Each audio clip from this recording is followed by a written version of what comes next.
Hello there, this is Aurora, aka the Rainbow Star, and welcome to this new little video series I want to do here. And what this is, these are a whole bunch of sets from a past tournament, and I got the suggestion to do some post commentary over it and do some video analysis, and that's what I wanted to do here. So we're going to start with set 1. We're going to do these one set of video, and this is going to be to help me out with commentary practice for my bi-weeklies. They used to be weeklies, but they're now bi-weeklies. It's just a Wi-Fi tournament that I help commentate on Sundays called Money Match Gaming's Smash Weekly. You can check it out on their Twitch. They have a whole bunch of social medias that you can find it as well. I'm not always there, but I'm usually there. And this particular tournament is from a tournament that is starting up locally. This is their second tournament, Bastion Smash Weeklies. And I participated in this one, and I was able to get a whole bunch of sets. So let's just get right into this first one here with the long intro. I'll just mention that there's a big playlist to check out the first video if you want a full introduction on everything. And here we go with the first video here. This is my first set of the tournament. It was against a player known as EK. I believe that stood for Evil Kira? In any case, I went Larry Koopa for the entire tournament, so you can expect a lot of gameplay of that. If that's not your favorite, I completely understand. The character can be a bit on the inside. So anyway, let me get to explaining how this works here. So far, I'm trying to pace this out and bait them out to throw an attack completely out of range so that I can outpace it. Bowser Jr. has a strength in his disjointed forward air. Covers a nice range in front of him. Another thing you'll notice right here is I'm catching some of Game & Watch's landing aerials with side B. It's actually very good in this matchup because there are very few aerials that Game & Watch can just straight up land with in front of Bowser Jr. safely. As Cart will careen right through it, it will go through anything that is below the 8% damage threshold. It has a super armor of that variety that we would call heavy armor. Not true super armor. It can be knocked out at a higher percent, and Bowser Jr. does not have super armor on the head.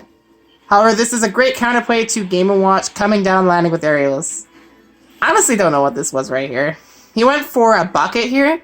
A bucket just leaves him vulnerable, and since it takes me a long time to pull out a projectile, it's not going to be something I'm going to be doing. Instead, I have all the time to react to what you just did and hard punish you with it. So I got the stock right there. I'm actually at 104, so it's been going close so far. Getting them on the platform is good with that Nair. Even if I don't follow up, I still have the time to pick an option to cover theirs. Or just wait out their option and cover and react to it. So it's really good. Cart Nair at early percent, I recommend it. Pretty good. And if you have good practice, you can do stuff like, you can do reverse up air into a turnaround up air, and you can start an up air combo off the top. Sometimes I'm a little frisky with Mega Koopa. Something I like to do a lot, though I don't think a lot of Bowser Jr. players do, is I will pull out a Mega Koopa and I will hold onto it. And I usually do this in between stocks. Sometimes I hold onto it too long and I get poked and die, like that. But yeah, still pretty good down smash from EK there. I've been mostly dominating, though, as again, you see, like, I'm getting a lot of these openings off of punishing them for trying to go for aerials. There is one aerial that can beat Bowser Jr.'s cart dash reliably. It's forward air. I picked up on them going for no option on in disadvantage a lot, and I could cover that with up B hammer swing out of the up tilt there. That does not true combo, but it is pretty good to go for. Nice jab right there. And I have them set nicely. That was a really bad air dodge of me, and you can notice a little bit from my movement options, I'm a little bit frisky. My cannonball there was completely intentional to clank with the bacon-less trap. That is something that is very hard for Bowser Jr. to deal with. And if you can set up something early to defuse it like that while you were recovering, it's really good. Cannonball also lasts a long time, and as you see, it can fall down like that too. So still, I'm kind of just... kind of calm. You can see that I'm kind of calm right now. I just walk away. That's a big tell of me. When I walk away and just stand there, that I am pretty comfortable that I'm going to win the game. At this point, it's getting to the point where just a raw side B kills, which is not an option you see often for kills, but it does work. That recovery was so close. Right there. I think I caught on to a habit right there too. How this Game & Watch player would love to throw out spot dodges after a laggy attack to try to bait me out. And it's kind of a Wi-Fi tactic, but I picked up onto that, so I started delaying my attacks a bit to counter out that. And I take the first game with a 2-stock. I don't think the Game & Watch did too bad there, honestly. I think I just had a lot more experience in the matchup, honestly. And I don't play the matchup fairly often. I just had more experience than them. So you see, game 2, they went to Kalos, and I was thinking that this would be a good stage for me.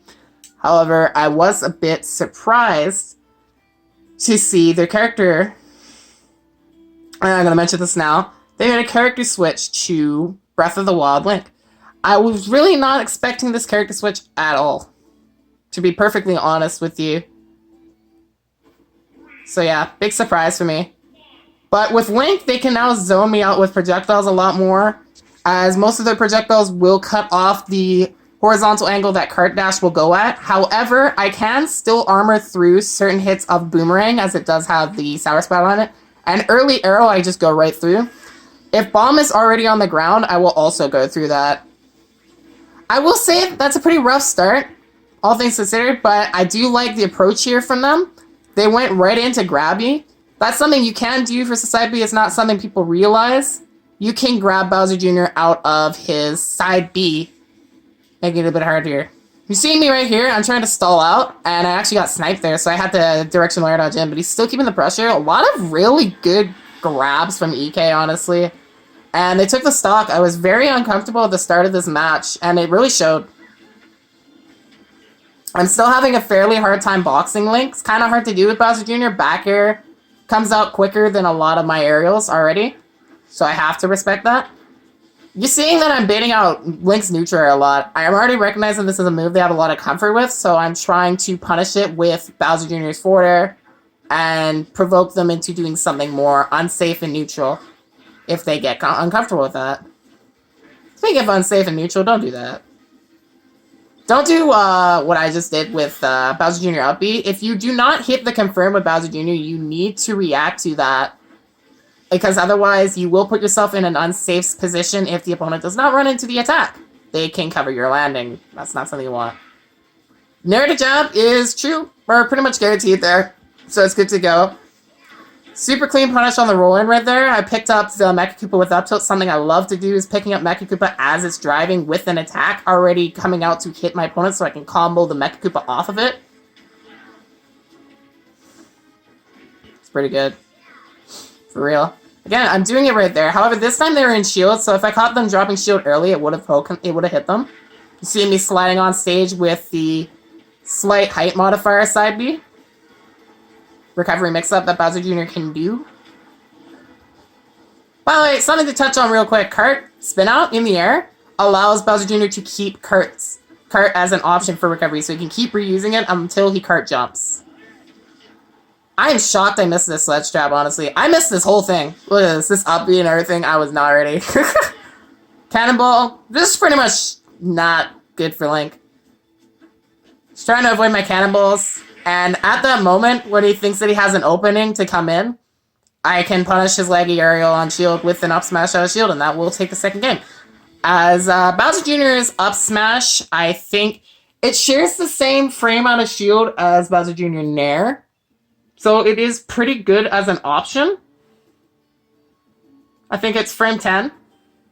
Pretty useful. And yeah, that will be me taking the first set of the tournament 2-0.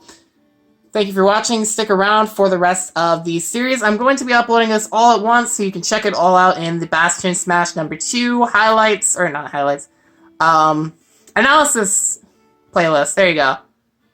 Till the next one, take care.